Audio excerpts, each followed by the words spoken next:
vamos a hablar de un tema fascinante dentro del mundo de la neonatología. Por supuesto, creo que el tema más importante va a ser el convocar la participación de todos quienes participamos en el mundo neonatal, y hoy vamos a encontrar el momento de la verdad para saber hasta cuándo poder decir sí o no a una reanimación neonatal.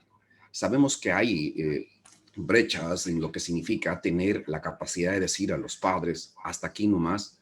No hemos podido lograr sacarle el arrebato a la muerte y, por supuesto, encontrar un escenario de vida para un neonato. Y lo más importante es llevar esa comunicación efectiva con una empatía emocional. Alguien que va a recibir el pésame de un bebé que no pudo aguantar una reanimación no es una tarea fácil. Y eso involucra efectivamente estar con una buena capacidad de empatía.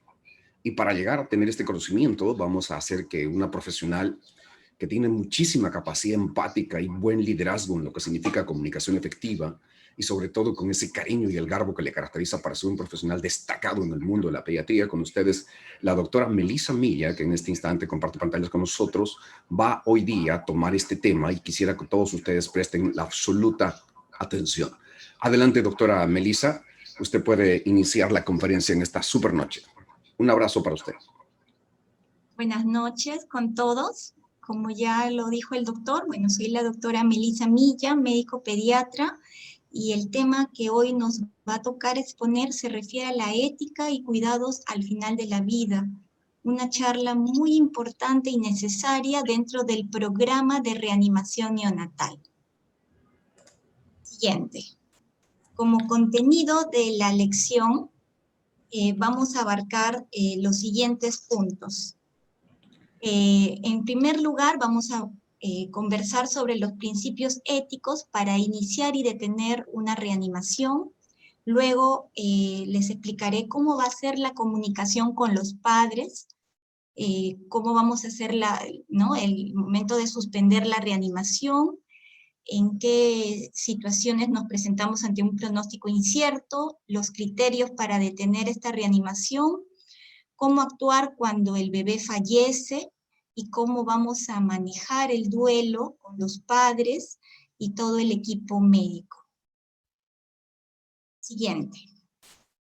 En cuanto a los principios para iniciar y detener una reanimación, tenemos que estos principios van a ser los mismos que se usa en la reanimación de un niño mayor o un adulto.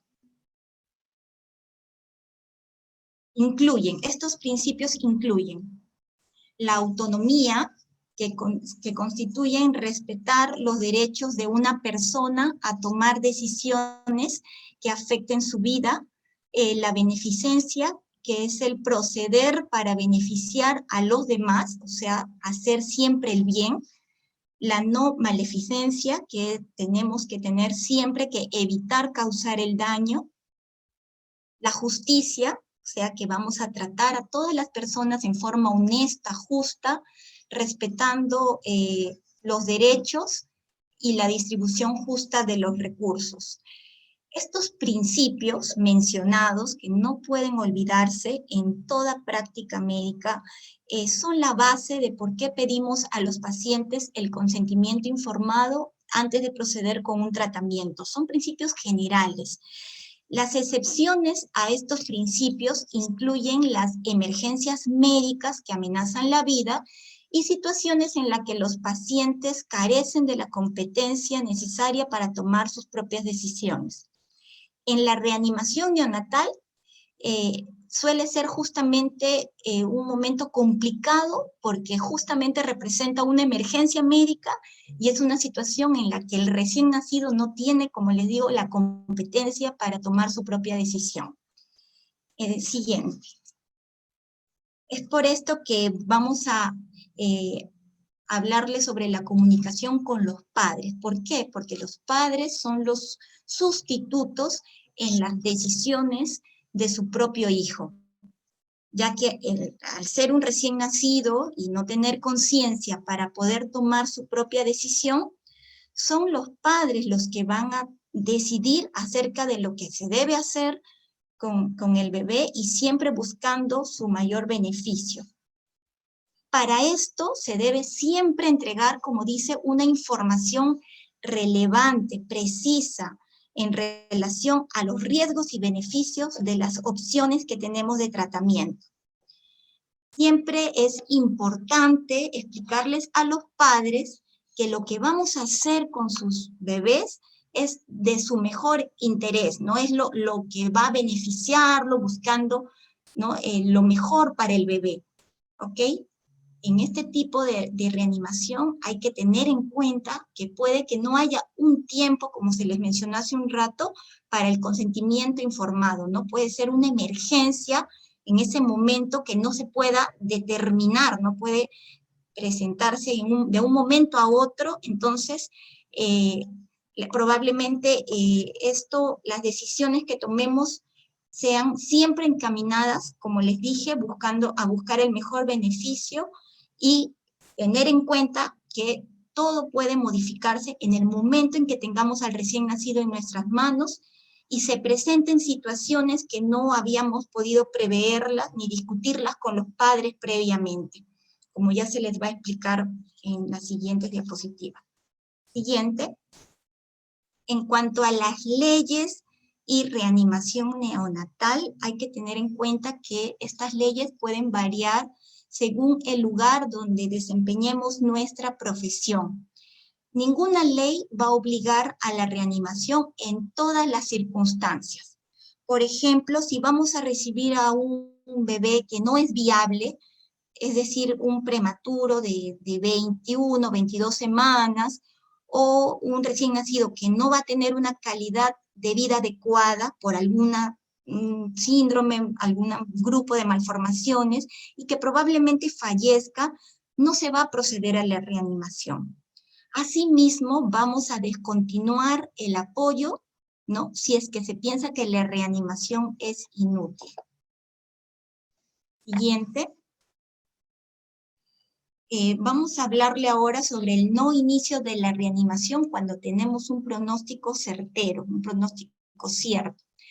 Esto se da cuando la gestación, el peso del nacimiento o las anomalías congénitas se asocian con una muerte temprana, casi segura, y existe una inaceptable alta mortalidad entre los pocos sobrevivientes. En este caso, no está indicada la reanimación. Como ejemplo, ya se los mencioné hace un momentito, un prematuro de 21 a 22 semanas, un recién nacido con anencefalia, por decirles ejemplos, son entidades no viables que no nos va a permitir que procedamos con la reanimación, ¿no? No inicio de la reanimación, en cambio, cuando el pronóstico es incierto. Siguiente.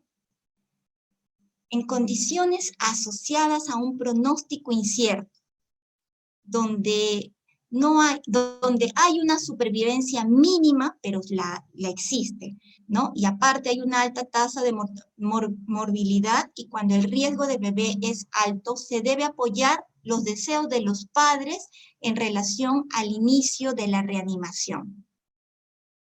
En cuanto a la estimación de la edad gestacional, peso fetal antes del nacimiento. Siguiente.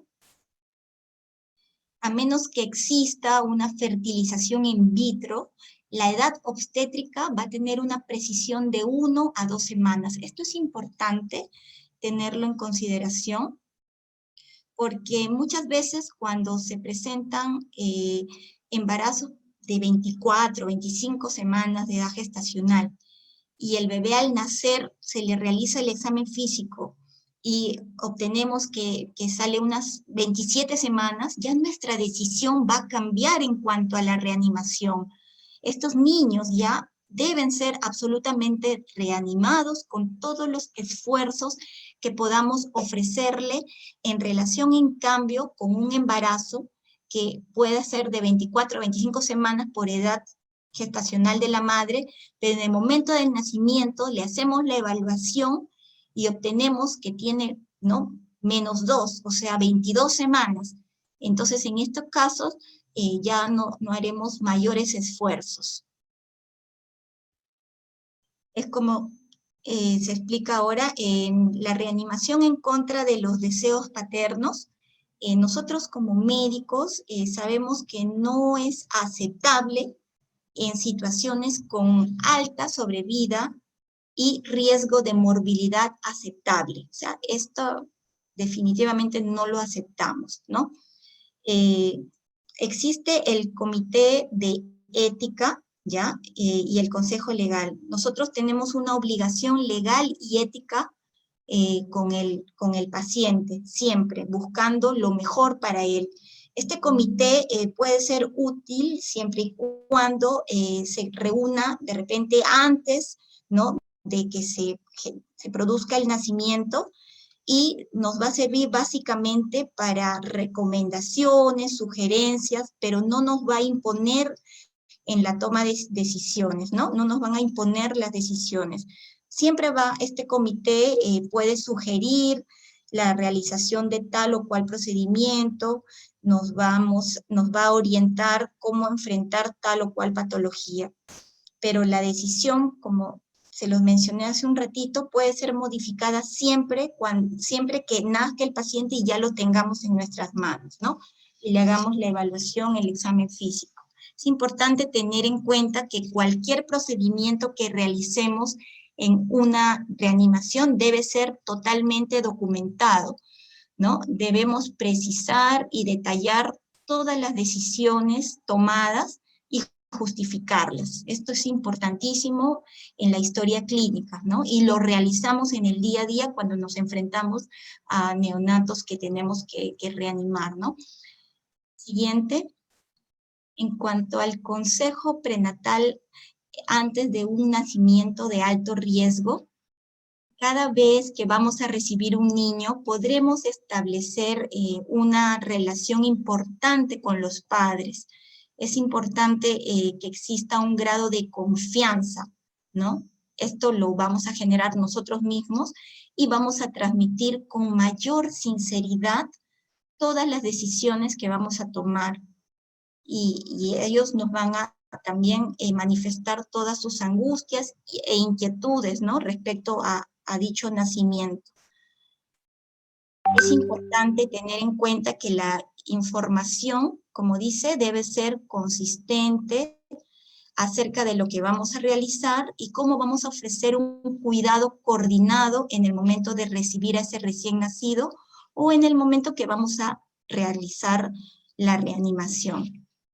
Entre los tópicos también que tenemos que considerar como parte del consejo prenatal son las posibilidades de sobrevida, ¿no? Es importante este detalle, ¿no? Y si hay sobrevida, la discapacidad que pueda producirle al recién nacido a futuro. Explicarles también que podemos tomar la decisión de solo realizar cuidados de confort, como por ejemplo, si recibimos a un bebé con anencefalia o otra malformación compleja, ¿no?, que nosotros sabemos que en las próximas horas o días va a fallecer, en estos casos no los vamos a reanimar, pero se les ofrecerá un confort térmico, se les colocará una vía, vamos a esperar tranquilamente su desenlace, pero siempre dándole lo que necesite ese paciente, sin causarle dolor, como dice, previniendo el dolor y el sufrimiento. Esto es muy importante por ¿no? Para explicarles a los padres que siempre nuestra meta, nuestro objetivo es eso mismo, ¿no? Cuidarlo, prevenir el dolor, el sufrimiento, en caso de estas situaciones que son tan tristes para ellos, ¿no? Todo este consejo prenatal, toda esta asesoría que se le va a brindar, o todas estas advertencias, todo esto debe ser bien documentado. Es importante dejar claramente establecido en base a qué nos decidimos tomar tal o cual decisión. Siguiente. Como mencionaba el doctor Jorge, ¿cuándo no vamos a hacer la reanimación, ¿no? O cuándo vamos a detener, mejor dicho, o suspender la reanimación. Lo vamos a detener la reanimación después de 10 minutos de frecuencia cardíaca ausente y que hayamos hecho todos los esfuerzos adecuados y completos de una reanimación, ¿no? Pasado los 10 minutos de frecuencia cardíaca ausente, de ausencia de latidos asistolia, ¿ya? Siempre y cuando tengamos también en cuenta cómo ha ido evolucionando este recién nacido, y si realmente pues vemos que no hay ningún tipo de recuperación, ningún grado de recuperación, estaremos frente a una posibilidad de parar esa reanimación pasado los 10 minutos. Siguiente. Bueno, ¿qué hacer cuando este bebé fallece? En el momento en que planteamos que el recién nacido está grave o puede fallecer, los padres van a vivir una situación de estrés, angustia, ansiedad. Y la forma en que podamos mitigar, disminuir este sufrimiento es involucrando a los padres después de la muerte del niño. Se dice que este sufrimiento se va a mitigar también y se va a reducir la pena y el sufrimiento, pues logrando que haya un contacto con el bebé, ¿no? Hagamos que los padres puedan de alguna manera, según la situación, yo sé que ahora por el COVID no existe ese contacto, pero posteriores o previo, el personal que ya tiene años trabajando en neonatología sabe que en estos casos, ¿no? Debemos sensibilizarnos y permitir que carguen al bebé, ¿no? De esta manera, envolverlos en una manta, vamos a brindar, ¿no? Una sensación de calma, por lo menos ese contacto que tenga la madre con su recién nacido, ¿no? Vamos a reducir, como dice, la pena y el sufrimiento. Por otro lado, también tenemos que ser sensibles a las prácticas culturales y necesidades espirituales, ¿no? Que pueda tener cada grupo familiar, ¿no? Ofrecer un apoyo espiritual en relación a la religión que profesan, ¿no? Algunos quieren digamos, algún rezo o alguna bendición. En todo caso, siempre tenemos que ponernos en el lugar de ellos y sensibilizarnos y apoyarlos. Siguiente. En cuanto al cuidado de la familia después de la muerte del niño, debe ser un cuidado consistente, sensible, empático, compasivo, ¿no? Es importante la preparación previa, ¿no? Previa a la muerte, influye muchísimo, ¿no? Cuando se les explica el diagnóstico, sobre todo cuando estamos frente, por ejemplo, a un cuadro como de un recién nacido prematuro, como les explicaba, de 22 semanas, o una malformación compleja, con severas, que van a tener probablemente mortalidad de inmediato. Es importante prepararlos. Toda comunicación siempre tiene que ser certera, siempre utilizar o ser sinceros, utilizar la palabra muerte, no tener miedo a hablar de la muerte y prepararlos, ¿no? No dar a los padres la sensación que el niño se va a mejorar si puede haber en cualquier momento un desenlace fatal. También sería recomendable ofrecer visitas de seguimiento y grupos de apoyo con citas de seguimiento mensual. Esto en realidad acá no lo hacemos, pero en otros países sí se reúnen incluso los padres de pacientes, algunos más que todo de malformaciones, se hacen sus grupos de apoyo en donde cuentan sus experiencias para futuros padres y esto, aunque no lo crean, los ayuda a mitigar este dolor o este duelo. Entonces tenemos que en resumen de toda la charla, lo más importante es que tienen que llevarse como idea principal es no se va a iniciar una resucitación o una reanimación cuando la muerte temprana sea certera o cuando la morbilidad sea muy severa. En cambio, la resucitación siempre estará indicada cuando hay un alto porcentaje de sobrevida y una morbilidad aceptable. Por otro lado, cuando el pronóstico es incierto, o sea, no tenemos ni idea cómo va a ser, la decisión de los padres sobre iniciar o no la reanimación deberá ser respetada siempre y cuando ésta sea debidamente discutida con el médico y debidamente documentada, y no se puede hacer nada en beneficio y a favor del recién nacido. Por último, hay que parar los esfuerzos de resucitación, o sea, hay que detener la resucitación en neonatos que no se detecte una frecuencia cardíaca por 10 minutos, o sea, asistolia, ausencia de latidos por 10 minutos. Ese es el límite que consideramos a partir del cual ya podemos detener la reanimación.